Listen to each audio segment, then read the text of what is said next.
दोस्तों नमस्कार। DSL point में आप सबका स्वागत है। मैं हूं आपका मित्र धीरज कुमार त्रिपाठी। हम लोग अपने बीएनएस के वीडियो के क्रम में आज धारा 27 भारतीय न्याय संहिता, जो कि पूर्व में धारा 89 धारा 89 आईपीसी थी और वर्तमान में धारा 27 बीएनएस है को पढ़ते हैं व समझते हैं। तो धारा 27 बीएनएस कहती है कि संरक्षक द्वारा या उसकी सहमति से बालक या कोई विकृचित व्यक्ति वाले व्यक्ति के फायदे के लिए सद्भाव पूर्वक कार्य किया जाए तो क्या इस अपवाद का लाभ उन्हें मिलेगा। तो धारा 27 की जो बेयर एक्ट में परिभाषा है वो इस प्रकार है कि कोई बात जो पहला क्या है, 12 वर्ष से कम आयु या विकृत वाले व्यक्ति के फायदे के लिए, दूसरा सद्भाव पूर्वक संरक्षक द्वारा या उसके विधिपूर्ण भार साधक व्यक्ति के द्वारा अभिव्यक्त या विवक्षित रूप से सहमति देने के बाद अपहानि के कारण अपराध नहीं है, जो उस बात से उस व्यक्ति को कारित हो या कारित करने का कर्ता का आशय हो या संभाव्यता कर्ता को या ज्ञात हो। अर्थात आशय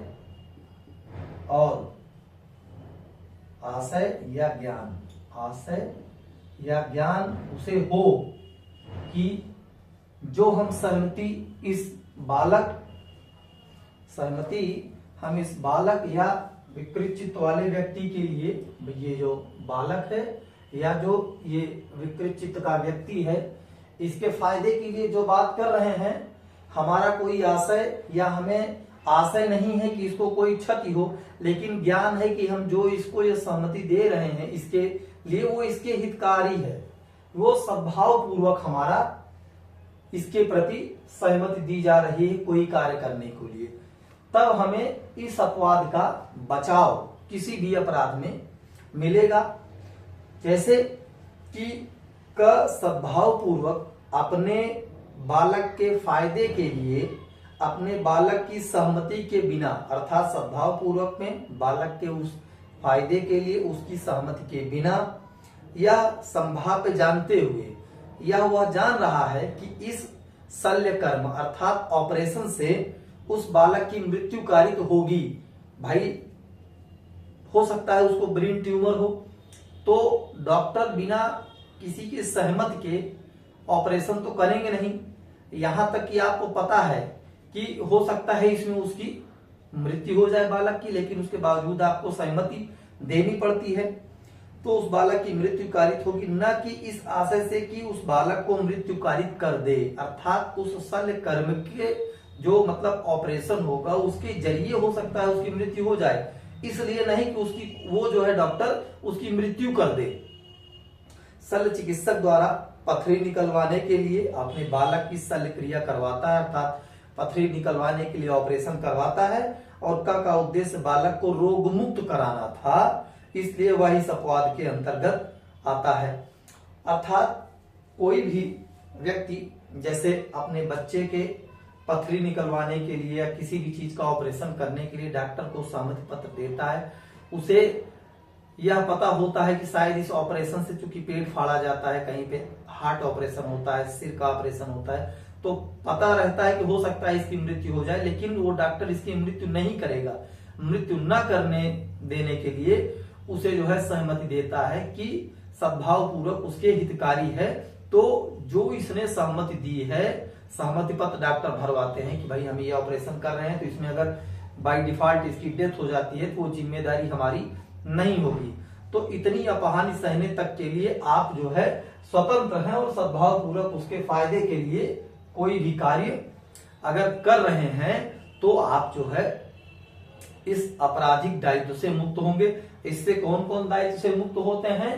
पहला तो उसका संरक्षक जो है वो, और दूसरा जो उसकी सहमति मतलब उसका जो विधिक उत्तराधिकारी जैसे उसके हैं कि जिनकी सुरक्षा उसे मिली होती है वे उसमें आते हैं। अब धारा 89 का जो आवश्यक तत्व है वो 4 आवश्यक तत्व हैं, 1 2 और 1 2 3 और 4। इसमें है कौन कौन? तो पहला कि ऐसा जो है जिसके लिए सहमति दी जा रही है वो 12 वर्ष से कम आयु का शिशु हो या विकृत व्यक्ति वाला हो, उसके लाभ के लिए किया गया हो, और जो कार्य है वो सद्भावपूर्वक किया गया हो, तथा संरक्षक द्वारा या उसके विधिपूर्ण भार साधक के द्वारा जो है ऐसी सहमति दी गई हो, और ऐसी सहमति अभिव्यक्त या विवक्षित रूप से अगर दी गई है तो ऐसी सहमति का लाभ उस व्यक्ति को दिया जाएगा। इस पर बहुत सारे महत्वपूर्ण मामले हैं जो कि विभिन्न परीक्षाओं में पूछे जाते हैं, मुख्य परीक्षा में भी और प्रारंभिक परीक्षा में भी। तो इसमें जैसे जो मुख्य मामले हैं वो हैं दशरथ पासवान 1958 का मामला, पुनई फतेमा का मामला, और इनरी अम्बालाल अलीनार 1956 मद्रास का मामला, और अनंतो शरणागत का मामला। तो हम एक एक करके एक एक मामले को बताते हैं कि इसमें क्या कहा गया था। दशरथ पासवान 1958 का जो मामला था, इस मामले में अभियुक्त को 3 वर्ष तक परीक्षा में असफल रहा था, वह मानसिक रूप से विक्षिप्त हो गया। यह बात पत्नी को बताई कि वह मरना चाहता है। उसकी पत्नी ने कहा वह पहले उसे समाप्त कर दे फिर अपने आप को। इसके अनुसार उसने पत्नी को मार डाला। इसके पहले स्वयं को मारे पुलिस ने उसे पकड़ लिया। यहाँ अभियुक्त सहमति की आंशिक बचाव पाएगा क्योंकि सहमति क्षति के भय या तथ्य के भ्रम के अधीन नहीं दी गई थी। यहाँ अभियुक्त हत्या का दोषी नहीं है बल्कि आपराधिक मानववध का जो हत्या का दोषी नहीं है, क्योंकि यह मामला धारा 101 के 5वें अपवाद में आता है। अर्थात इसमें यह था कि परेशान होकर के पति कहता है कि मैं मर जाना चाहता हूं, पत्नी कहती है कि नहीं, आप अपने मरने से पहले हमें मार दीजिए। तो पति उसे मार देता है, लेकिन खुद मरने के पहले पुलिस उसे पकड़ लेती है।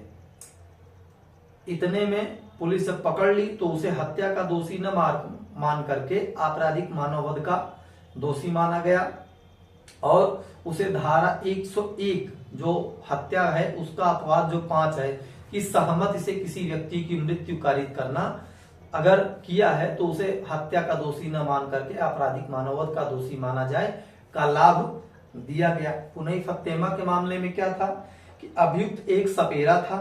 उसने मृतक से कहा कि वह अपने को जहरीली सांप से कटवाए जिससे वह उसे बचा लेगा। अर्थात एक सपेरा जो सांप दिखाते हैं, उसने कहा, जो पीड़ित व्यक्ति था उसको कहा कि ठीक है भाई, तुम सांप को कटवा लो और मैं इसे ठीक कर दूंगा। लेकिन जब उसने सांप से कटवाया तो वह जो है सांप जो सपेरा था वो उसे ठीक नहीं जो है कर पाया। इसीलिए मृतक द्वारा सहमति वास्तविक सहमत नहीं थी, सिर्फ कारावास, क्योंकि उसे विश्वास था कि सांप काटने के बाद भी उसे बचा लेगा। मृतक द्वारा दी गई जो इसकी सहमति थी वह बचाव पाने का हकदार नहीं था और उसे जो है इस मामले में हत्या का दोषी माना गया। अब इनरी अम्बालिथल अलीनार के मामले में क्या कहा गया था? इसमें कहा गया कि अभियुक्त गरीबी की हालत में जीवन व्यतीत कर रहा था। उसकी पत्नी से विवाद हो गया। उसने पत्नी से कहा वह अपने माँ के घर चली जाए। पत्नी ने जाने से इनकार कर दिया और कहा कि माँ के घर जाने से अच्छा है कि वह उसे मार डाले। पति ने चाकू से उसे मार डाला। अभियुक्त हत्या के लिए दोषी है।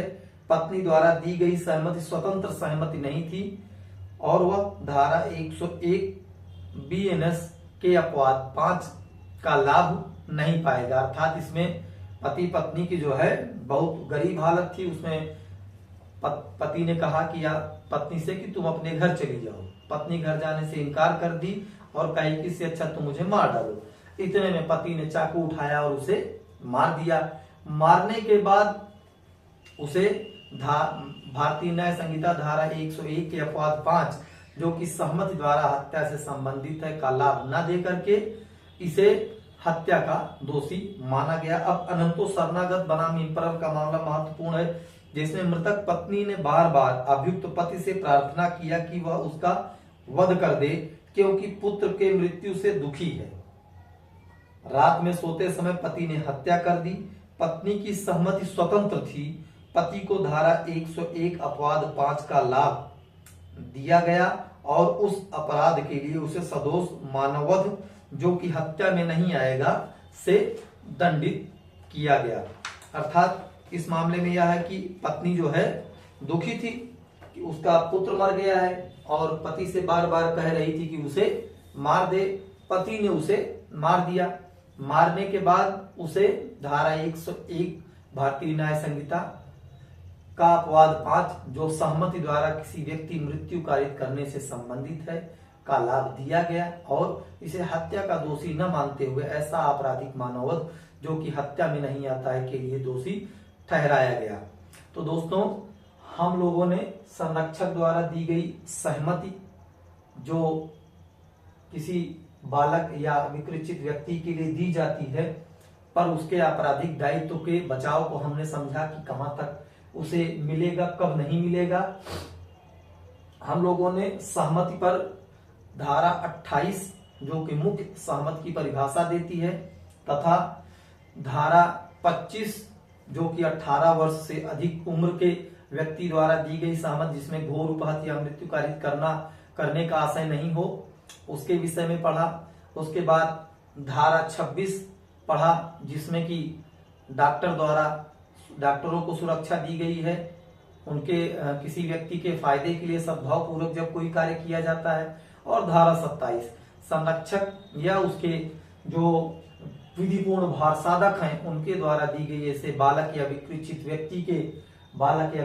व्यक्ति के सम्मत के लिए जो भी कार्य सद्भाव पूर्वक किए गए हैं, उनसे बचाव के रूप में जो भी उन्हें मिलना था, उसके विषय में हम लोगों ने समझ लिया। अगले वीडियो में हम लोग आगे और पढ़ेंगे, समझेंगे। देखने के लिए हमारा चैनल DSA लॉ पॉइंट आप लोग सब्सक्राइब करें और किसी भी विधिक जानकारी के लिए 9601682266 इलाहाबाद उच्च न्यायालय तथा जनपद न्यायालय प्रयागराज में के किसी भी कार्य के लिए आप संपर्क कर सकते हैं। आपको विधिक जानकारी निःशुल्क प्रदान की जाएगी। धन्यवाद मित्रों। जय हिंद, जय भारत।